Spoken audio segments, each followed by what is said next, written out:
I don't know what it is about today, but the internet has been spinning nonstop, and I feel like I just walked into a room where 10 different conversations are happening at once, and somehow I'm expected to keep track of all of them.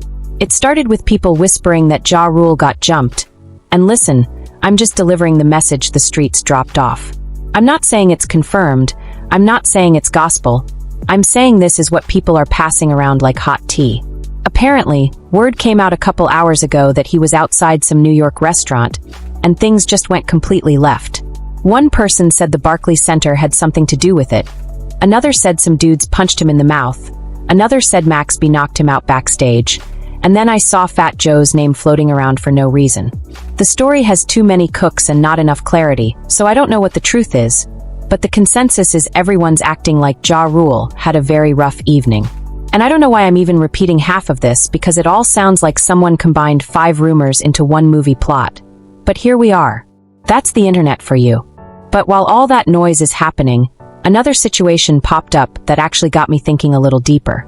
Rihanna is out here trending because she allegedly liked some content where people on a podcast were talking about her having more star power than Beyoncé and maybe even more cultural weight than Taylor Swift. And the timing is wild because she hasn't dropped an album in a decade. A whole decade. Auntie was the last era we got, and since then she dipped into makeup, dipped into fashion, dipped into everything except music, and somehow she is still one of the most streamed artists in the world. So when folks on the podcast started saying she just naturally has that it factor, that she's the kind of celebrity people gravitate to even when she's not trying, I get why she might have double tapped. It might not have been shade. It might have just been a, yeah, I see what you're saying kind of like. But Beyoncé fans don't play like that. They see one pixel of Rihanna's finger near a like button, and the whole hive turns into a search party. They start writing dissertations, pulling archived screenshots, comparing body language, comparing facial expressions. It becomes a group project with no instructor. But here's the thing. Rihanna liking something doesn't automatically mean she's starting a war. Maybe she agreed. Maybe she was scrolling carelessly. Maybe she was bored. But the reason it even made noise is because people know Fenty hasn't been doing numbers like before. LVMH is reportedly getting irritated. The sales haven't been hitting the same, and rumor has it they want to sell their 50% stake. Now imagine being Rihanna, who's been relying on business success instead of music, and seeing your numbers slide. Of course she's going to feel some type of way. Of course she's going to want her name in the conversation again, even if it's not intentional. And honestly, if she wanted to revive her empire overnight, all she'd have to do is drop a song. Not even an album, just one record. The entire internet would shut down for 48 hours. She could call it the Fenty Tour, and every show could end with a free lipstick sample, and people would eat it up. She's one of the few artists who could do absolutely nothing for 10 years and still be a headline. Meanwhile, Beyoncé is over there running her own quiet empire like she's building a kingdom in the background. Her haircare brand, Secret, is literally printing money. One product alone has reportedly crossed over $100 million in sales. One product. Do you understand how insane that is? And what's crazier is she didn't even push it that hard publicly. Most brands need someone to hop on Instagram live every 5 minutes, post tutorials, hire influencers, start hashtags, do 20 press runs. Beyoncé just released it into the atmosphere, and the atmosphere handled it. That's what happens when you have a global name with 30 years of goodwill attached to it. She's reached that level where even if she whispered a product's name, it would sell out. And honestly, this might be the very thing she needs because touring back-to-back is exhausting, and the woman has kids, a husband, a house, and responsibilities. But when you're tied to people who constantly need to bring in money, you end up working harder than you want to. At least a successful product line gives her a break from having to go city to city non-stop. And speaking of non-stop, Diddy is out here going through the absolute ringer. Every time I turn around, there's a new update on his situation.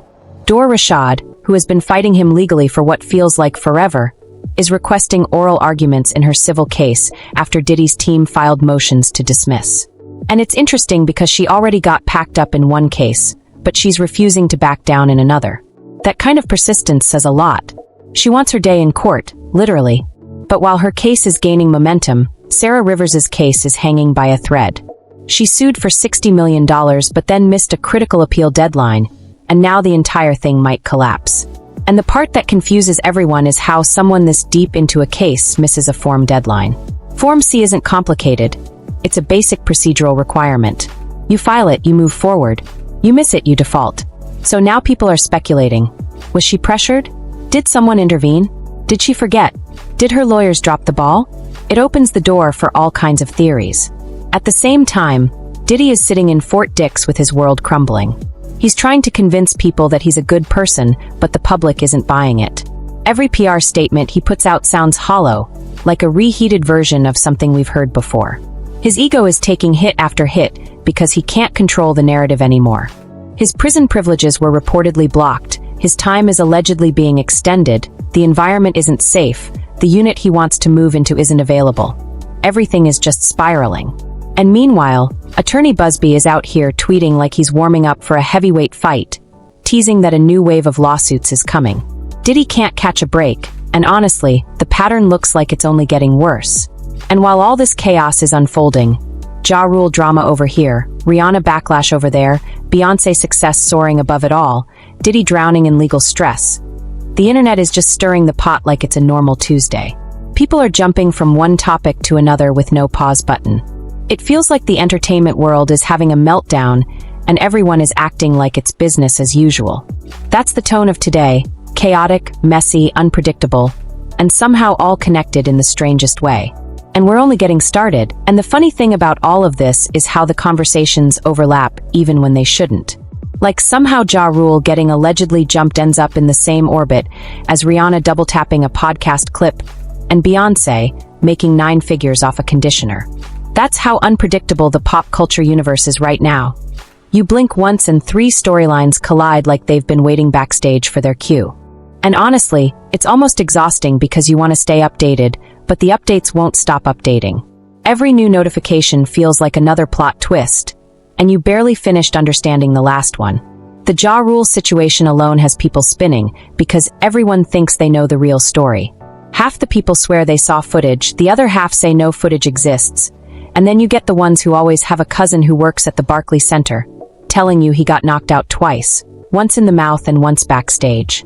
The rumors grow faster than the truth can walk. And you know how the internet is. One person says he got hit, the next says he got stomped, the next adds, I heard it was Fat Joe, and before you know it, someone else enters the chat bringing up people who weren't even there. It's like watching telephone, but with grown adults and way too much enthusiasm. And because Ja Rule's name gets brought up in jokes every few months, people ran with this even faster. I'm not saying it happened the way people are claiming, but the way folks reacted, you'd think this was a season finale of a show they've been waiting for. But then you switch lanes and suddenly it's Rihanna trending because she liked something that, in a normal reality, wouldn't matter at all. And yet here we are treating that like a historical event. But that's what happens when the celebrity is somebody who hasn't released a full body of music in 10 years, and yet still remains a cultural force. You don't release an album for a decade and still dominate charts? That's a level of cultural imprint most people can't even dream of. So when she casually taps like on a clip where someone says she's a bigger star than Beyoncé, of course it's going to become global news within minutes. People worship Beyoncé like she's a religion, so any perceived shade becomes a courtroom trial online.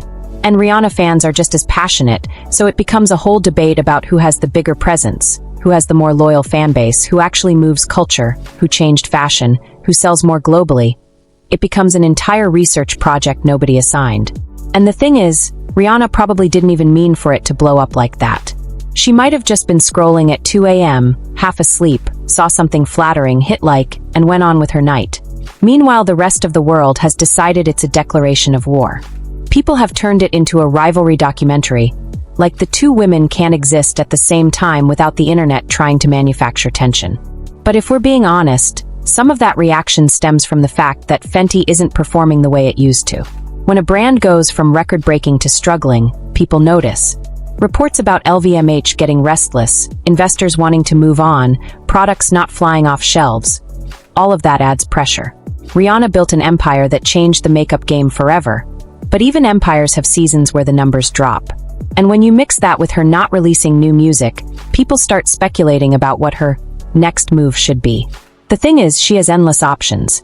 She could drop a single, sell out a world tour, relaunch her brand with new energy, or even film a documentary. People miss her voice, her vibe, her presence in pop culture. She pops out for a Super Bowl moment or a Met Gala appearance, and people lose their minds. If she actually committed to a full era again, everything she touches would explode. And maybe that's why people interpreted the like as some kind of statement, because the world is starving for Rihanna content and they'll take any sign they can get. Then there's Beyoncé, who's doing what she always does, moving quietly but making noise without making noise. Her hair care line came out and people thought maybe it wouldn't hit because she wasn't doing a big rollout.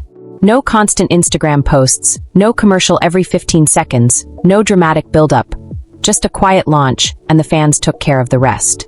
100 million in sales off a hair product is insane, and it proves that she can pivot into anything and make it successful. It's actually the best thing for her, because touring back-to-back like she has been is not sustainable. She has a family, she has kids growing up, she has her own life outside of performing, and yet she's had to work like 10 people just to help maintain the financial demands around her. Touring makes a lot of money, but the schedule is brutal. If this hair care line continues doing numbers like this, she can ease off the constant tours and build generational wealth without running herself into the ground. It gives her peace of mind and financial independence, something she hasn't fully had because she's been carrying the Carter household on her back in ways people don't even realize. Meanwhile, while these two queens are being compared over likes and sales, Diddy is in his own personal storm. Every single week, there's a new update that feels worse than the last. He's reportedly miserable in Fort Dix, not getting the treatment he expected, unable to manipulate the system the way he once could. People forget how much control he used to have over his public narrative. He could shift stories, bury scandals, redirect attention. He built a career on being able to sway the culture. But now, none of it's working. Every PR attempt falls flat. Every statement reads like desperation. Every update seems to chip away at what's left of his image. And the fact that he's stuck somewhere he can't buy his way out of has him fuming. And on the outside, the legal battles keep piling up. Dor Rashad isn't letting go. Even after losing one fight, she's pushing for oral arguments to keep her new case alive. That kind of determination is dangerous for Diddy because she's not intimidated. She wants her voice heard. And then Sarah Rivers, whose entire case is hanging by a thread because she missed a basic court filing. That part has everyone confused.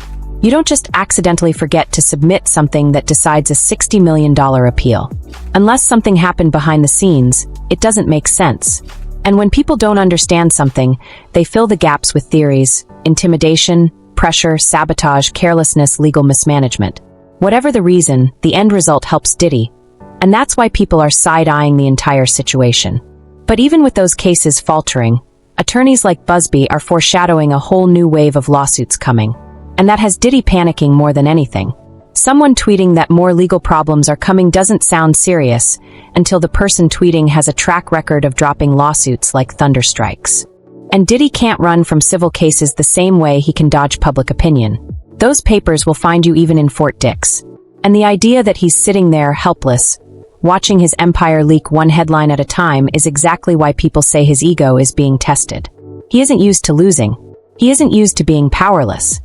And every time his lawyers fail to stop another lawsuit from advancing, it reminds him that he doesn't control the board anymore. What's wild is how all these unrelated stories, Ja Rule possibly getting jumped, Rihanna getting dragged over a like, Beyoncé selling out hair care products, Diddy spiraling in court, somehow still feel like they exist in the same chapter of the entertainment world. It's like the culture is shifting all at once. The older generation of artists is dealing with the consequences of past decisions. The mid-era stars are navigating empire building, and the new era of fans is watching everything unfold in real time on social media. And in the middle of all that chaos, we're here trying to make sense of each update like it's not all happening at lightning speed. But that's the rhythm of today. Everything loud, everything messy, everything interconnected even when it's not supposed to be. And with each hour, something else drops, something else shifts, something else goes left. It's almost like pop culture refuses to sit still. And the thing is, days like this remind you how unpredictable the entertainment world really is. You think you're just scrolling to kill a few minutes, and suddenly you're being dragged into 3 different scandals that feel like they belong in completely different universes. Yet somehow they end up braided together like they're part of one big cultural plotline. And maybe that's because deep down, all these situations reflect how fragile and unpredictable fame really is. One minute you're on top of the world, the next minute the internet is debating whether you got jumped. whether you're shading someone, whether your business is failing, or whether you're about to face 20 new lawsuits. None of it comes with instructions, and none of it waits for anybody to catch up. That's the era we're living in. Constant motion, constant noise, constant opinions, constant rumors, and no off switch. And honestly, Ja Rule's situation is the perfect example of how quickly things can get distorted online.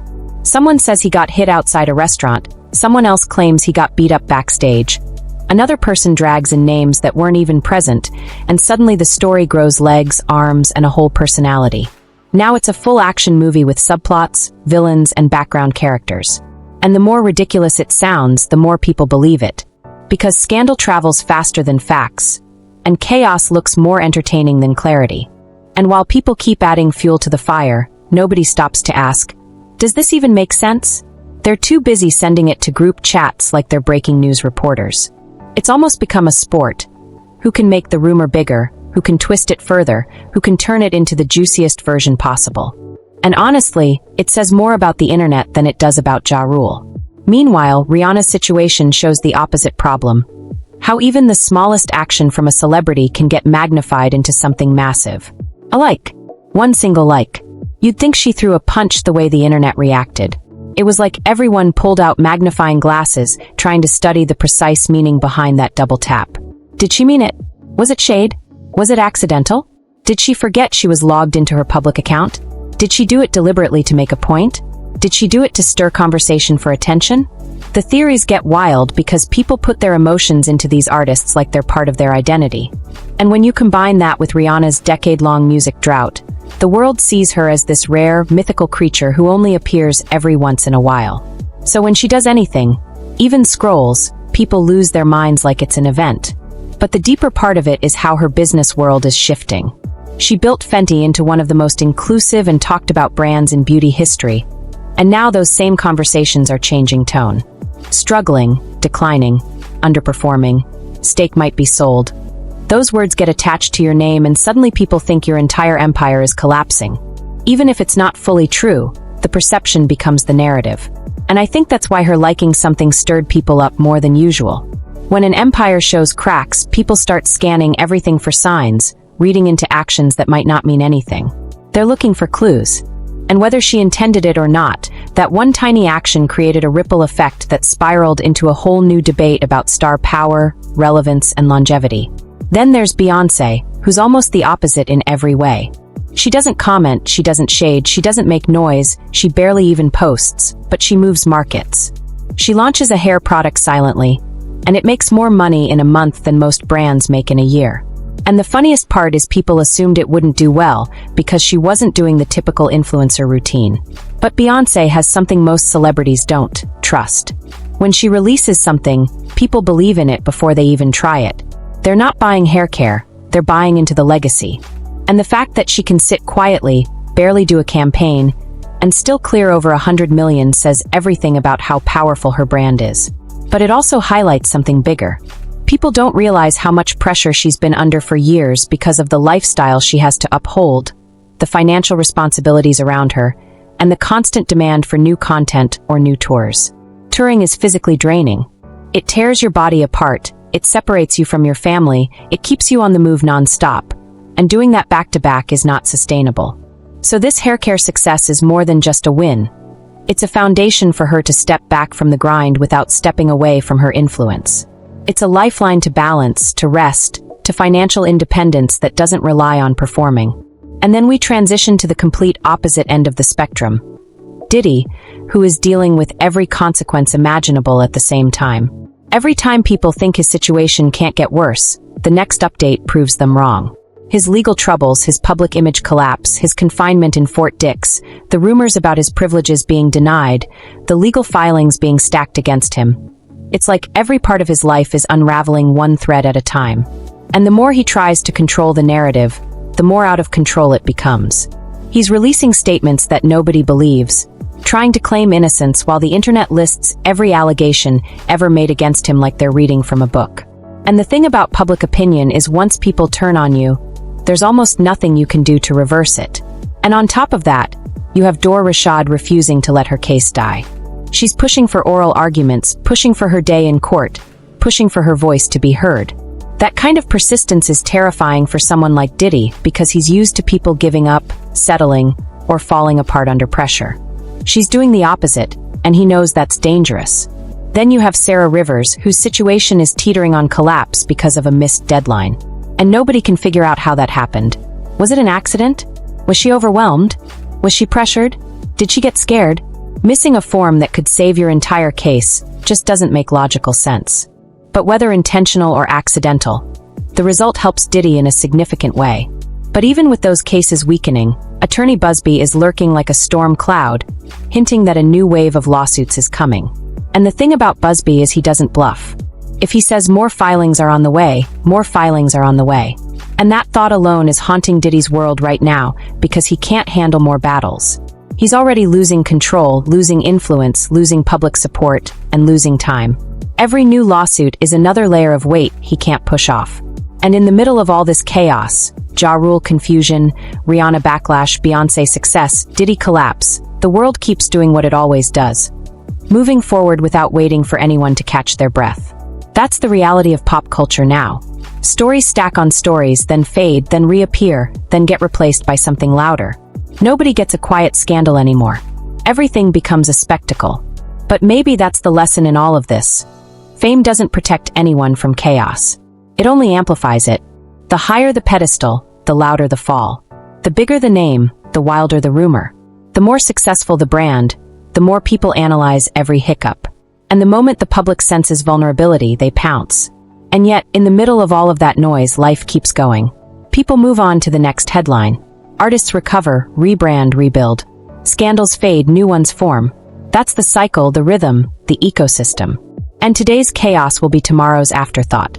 But right now the entertainment universe is spinning like never before, and we're just here, watching, analyzing, reacting, trying to make sense of stories that sometimes don't make sense at all. That's the wildness of it, and somehow it all connects, even when it shouldn't. After a week packed with chaos, bruised egos, surprise alliances, and long-buried secrets bubbling back to the surface, one thing is clear. Hollywood isn't just a place where stars shine, it's a place where pressure either makes diamonds or exposes every crack. From Ja Rule's shocking situation on that Manhattan curb, to Rihanna quietly reminding the world that she sees everything even when she says nothing, to Diddy's empire shaking under the weight of stories that refuse to fade, every moment has shown us that fame doesn't protect anyone from consequences, timing, or truth. And as we watch it all unfold piece by piece, scandal by scandal, we're reminded why this town will always fascinate us. Because behind the luxury, behind the legends, behind the headlines, these are still real people caught in a world that's moving faster than their own narratives. And trust me, if this is how the week ended, the next chapter is going to hit even harder.